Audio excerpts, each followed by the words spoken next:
Hello and welcome to another edition of Trotsky or Bust. It is, I don't even know what the date is. I think it's the 22nd of June. July, it doesn't matter. It's another day in the coronavirus. It's an important time because I believe this is the week when the government is going to stop giving those unemployed an additional $600 a week. Now, this is expected. These politicians are total idiots. I saw Lindsey Graham, and this think about, he's saying, well, people make more on unemployment than they do on their wages, which gives you insight to how Lindsey Graham thinks. In his mind, it's not that the wages were too low to begin with. It's because, oh my God, it breaks his heart that poor people actually get more money than the starvation wages they were getting before.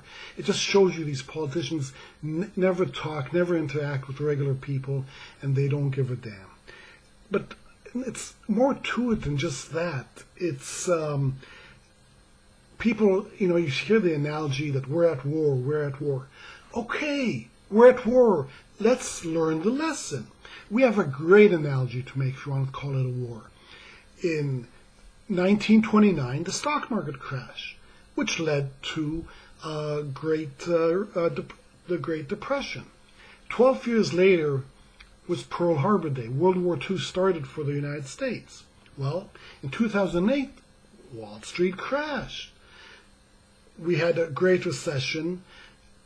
12 years later, the coronavirus hit. And both were very similar. The Great Depression was not over by Pearl Harbor Day. By Pearl Harbor Day, unemployment in the United States was still at about 10%, right? So we were not out of the Depression on that day. And the day after Pearl Harbor Day, you see those pictures of all these Americans lining up to volunteer, they're patriotic. And I'm not saying a lot of them weren't patriotic, that's not the reason, but remember, they also needed a job. So maybe that was part of the reason they were lining up and volunteering to go off to war.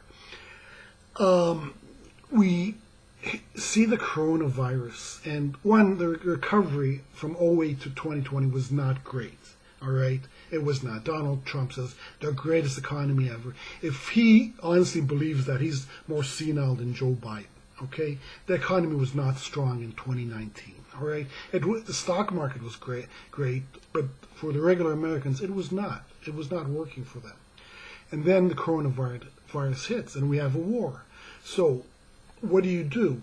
All right. Well, in World War II, when the war started, the economy, when you think about it, collapsed. Now, but no, people don't look at it that way. They think, oh, the economy benefited because of the war industry, but the regular American economy stopped.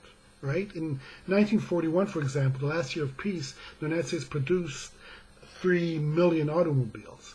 Throughout the war, they produced, I believe, 139, some crazy low figure like that. A lot of men were away. They were off to war. They weren't there. The regular, normal American economy did not exist during the war. Many economists during World War II believed that once the war ends, would just go right back into depression or a recession, let's say.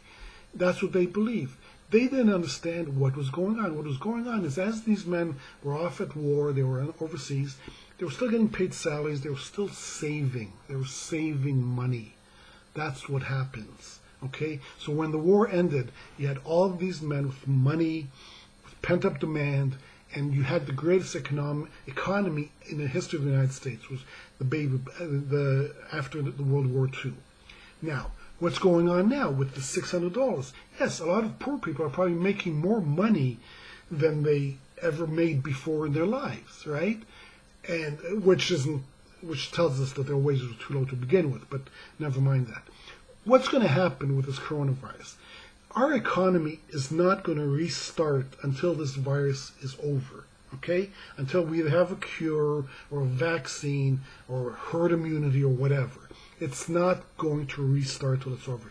All we're going to have is these false starts. They're going to stop. That's not going to... The real startup will happen once we've licked this thing.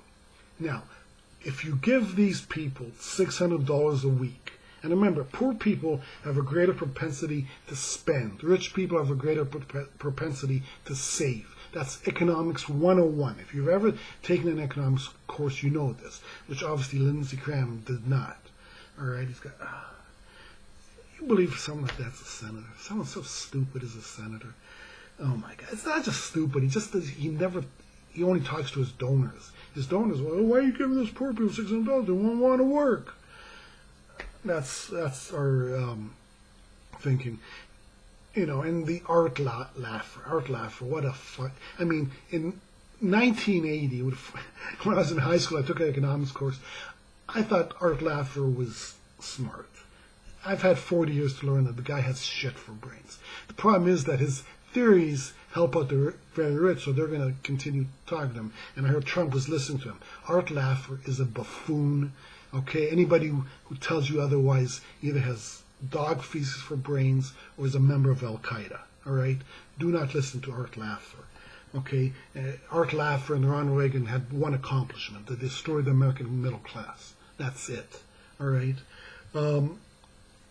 So what we need to do is, you give this money to these poor people. So what if they won't work? They're not going to work anyway. You want them to work, go out and get sick? That'll only make the pandemic worse, right? What you do is just give them their money, let them stay home. They won't work. They'll save this money, and once the coronavirus is over, they're going to spend the money. They'll spend the money. That's going to restart our economy. That's how we prevent another great recession or depression. But these people are too goddamn stupid. Lindsey Graham, that guy the guy shouldn't be dog cat. And I don't want to put down dog catcher.